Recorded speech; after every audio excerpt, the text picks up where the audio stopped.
Hi, my name is Soraya and my channel is Thureya ****. I'll put it on the screen, and I talk about skin health and wellness, and I've been here for about 2 years now, and I hope that you are gaining some knowledge from the videos that I post. Today I'll be talking about summer and summer skin preparation, and I hope you're able to follow some of my tips, accommodate some of the tips that I explain below, so that your skin is ready for summer.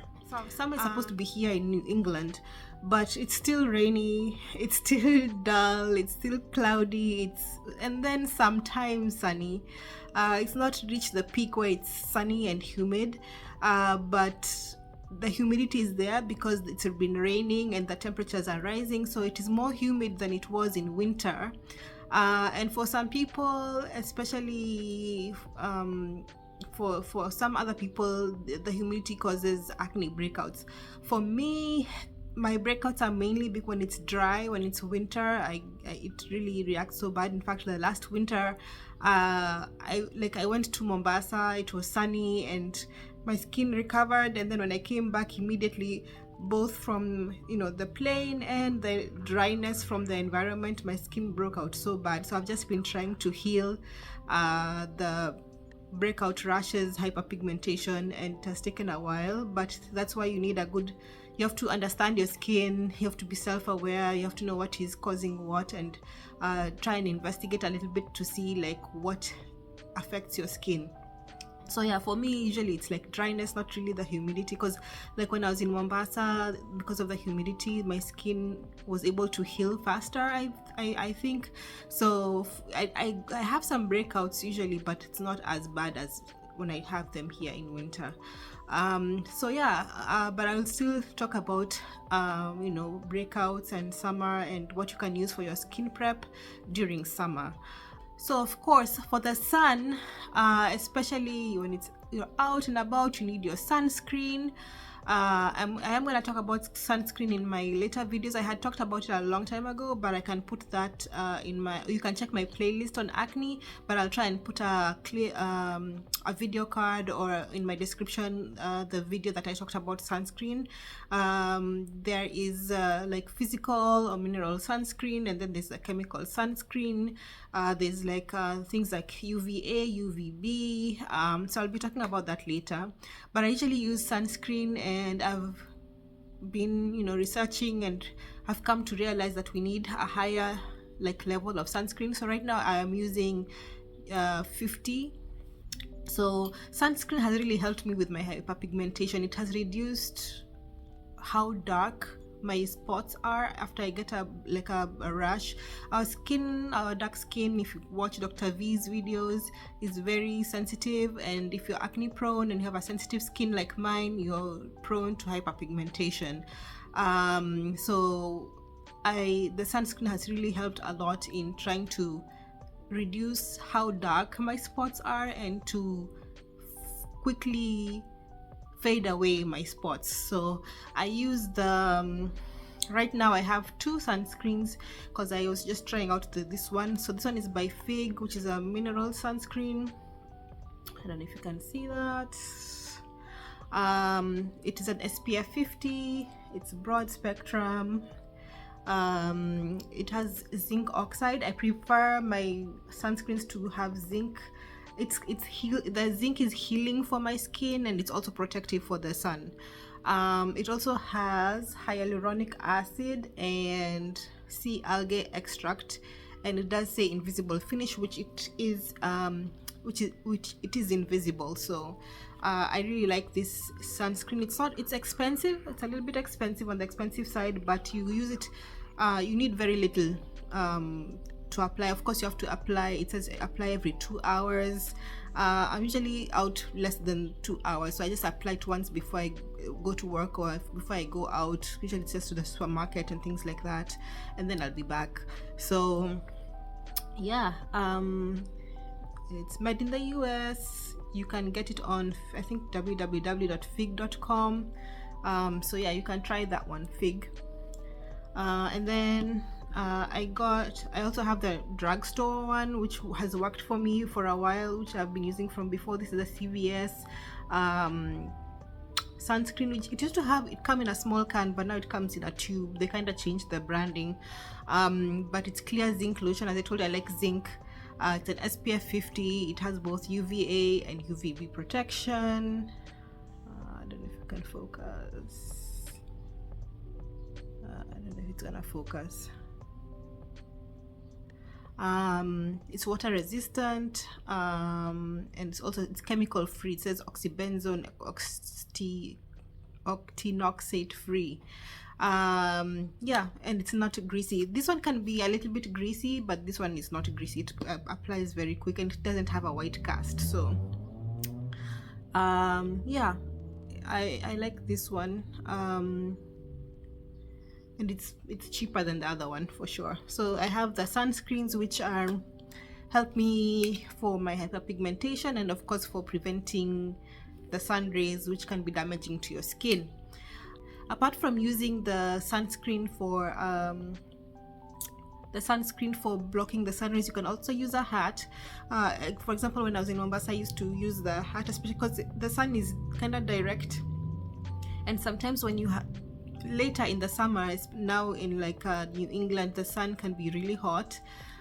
If you're going to the beach or you're going to, outside activities, the sun can be really hot. So it's not a bad idea to wear a hat or a cap to prevent the sun rays from directly reaching your face, and that would be like really helpful. I think I have some places where I wore a hat in Mombasa. If I can see them, I'll put it in a clip inside here so that you can see the application, that why you need the hat. And that's why, I know people here look at Korean sun care, skin care, skin care, and they usually wear a hat to prevent the sun hitting them, and their skin is really fair. So yeah, I would say especially in summer that it would be wise for one to wear a hat. I am also a hijabi, so I wear either scarf or a turban, and that can cause friction on the sides of my face, and the friction can cause hyperpigmentation, or rather pimples, rashes sometimes, and hyperpigmentation on the side. Acne as a whole causes like hyperpigmentation around the jaw, so it doesn't help sometimes when you have the scarf around the jaw, especially when you have the breakouts.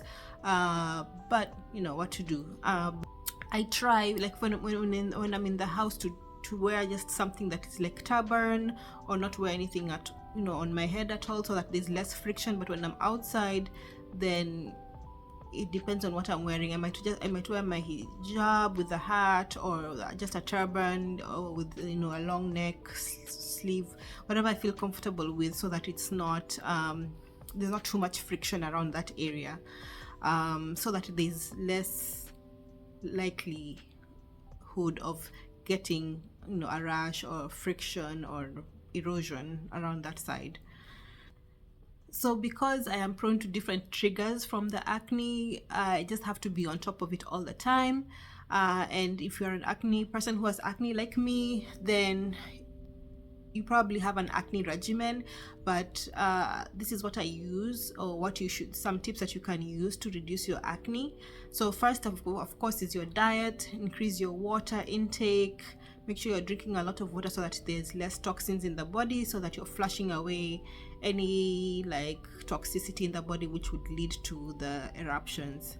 And then also, if with your diet, whatever food you think triggers you may want to avoid that. So if you think it's eggs which is triggering your eggs, or milk, or sugar, or whatever it is you think is triggering your rashes, then you might want to avoid it. Of course, with caution, so that you try and take a healthy diet. Try and replace your proteins. Like, don't cut out all your proteins and all your sugars or whatever, because you need certain amount of protein in your body to do certain things or function a certain way. But if there's a certain food, like fats, for example, if it's oil, then reduce the oily foods, so that you're not breaking out as often. uh so yeah, fruits, vegetables, so those are things that can be used in your skin to repair your skin. um for me, like I'm anemic, so I need to increase my fruits and vegetables anyway, and they also help in repairing my skin, so I try and increase my fruits and vegetables. Of course, you can also take supplements, like your iron, your calcium. If you think you are reducing your milk but you need your calcium in your body, so you may take a calcium supplement but reduce the dairy. So you can do that too. So yeah, here's my water. I have my water on the side all the time, so that I remind myself, because I'm a really bad drinker of water. Like, I don't feel that thirst, and when I take a lot of water, it kind of nauseates me, so I just have this all the time near me so that I can take sips of water. So yeah, and then also be cautious of your environment. As I said, environment can also like worsen your acne. For me, it's dry weather. It could be because we're in this environment where there is what do I call, the dryness in the air because of the central heating. That can also cause the dryness, so you can put something that will create humidity in the room, so like a humidifier. I try and increase my skin hydration by, of course, drinking the water, and also trying to hydrate my skin. So I've been trying to hydrate my skin with these two things. Let me show you. So I got this one. I saw, I don't know if you know, but Cheesy Duru, on Cheesy Duru's page, and then I also saw it on Aisha Harun's page, so I said, let me try it.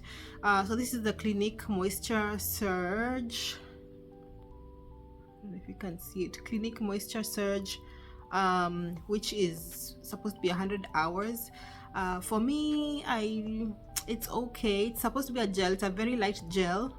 It does hydrate, but I find that it evaporates really quickly, so I don't feel the effect of the hydration technically. But when you feel your skin, you feel that it is more hydrated than before. But I feel that for me, it dries out quicker. It's supposed to stay 100 hours, but for me, I feel like 2 to 3 hours is the most that it stays on my skin. So what I do is I put this on, and then I put like Vaseline on top, so that it keeps the hydration there. So that has been helping, but I don't know if I'm gonna use it anymore.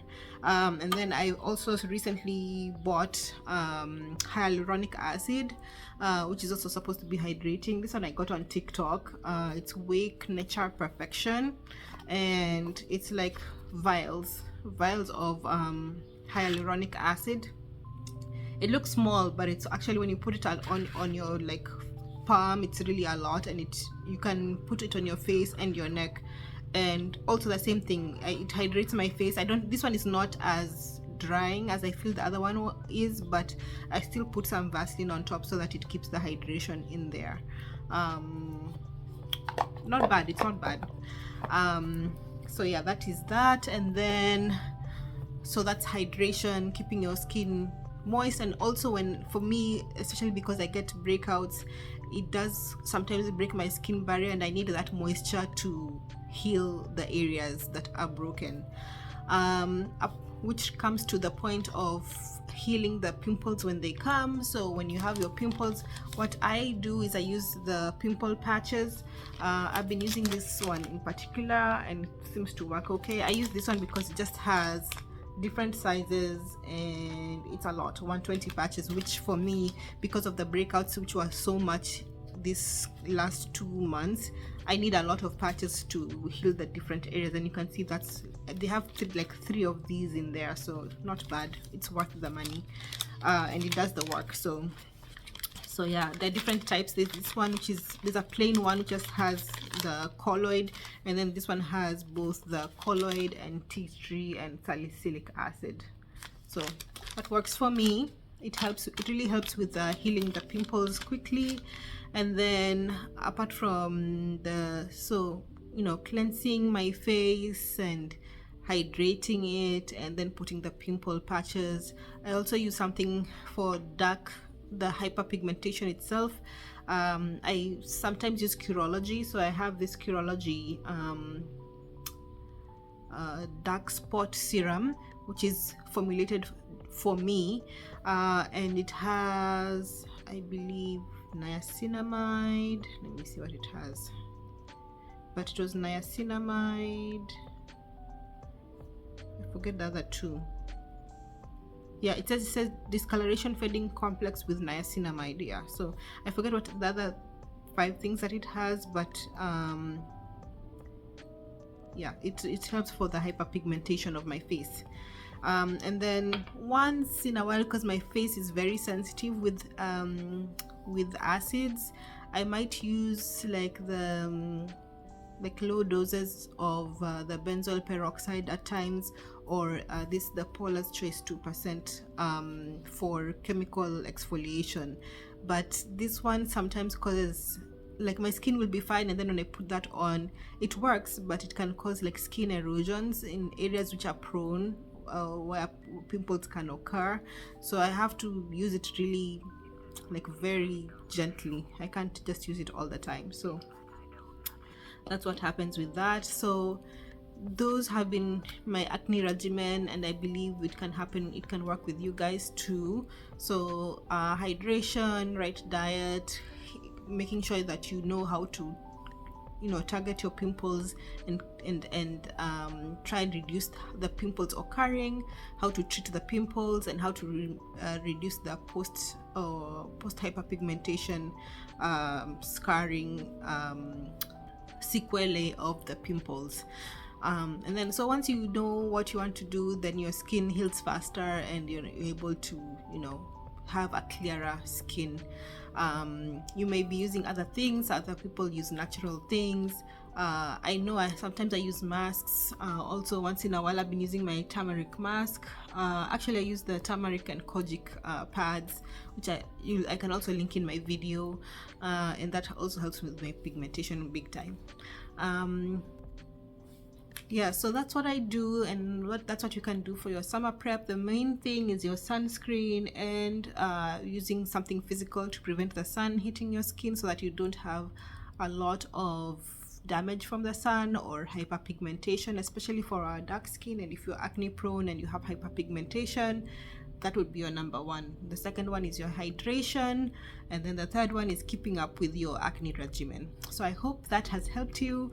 I hope that you'll be able to keep up with your summer skin summer preparations, and then I hope you are able to show up with no fear, with high self-esteem, and be able to go to your events without any problems. So if you have any questions, you can put them in the comments below and ask me, or if you need me to talk about certain topics, just let me know. I do talk about skin.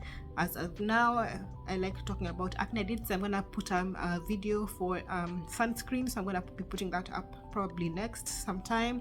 And I will also, if you have any comments, you can put it below and I will reply back. And if you need help with anything, just let me know. So I will see you next time. All right, take care. Thanks for watching.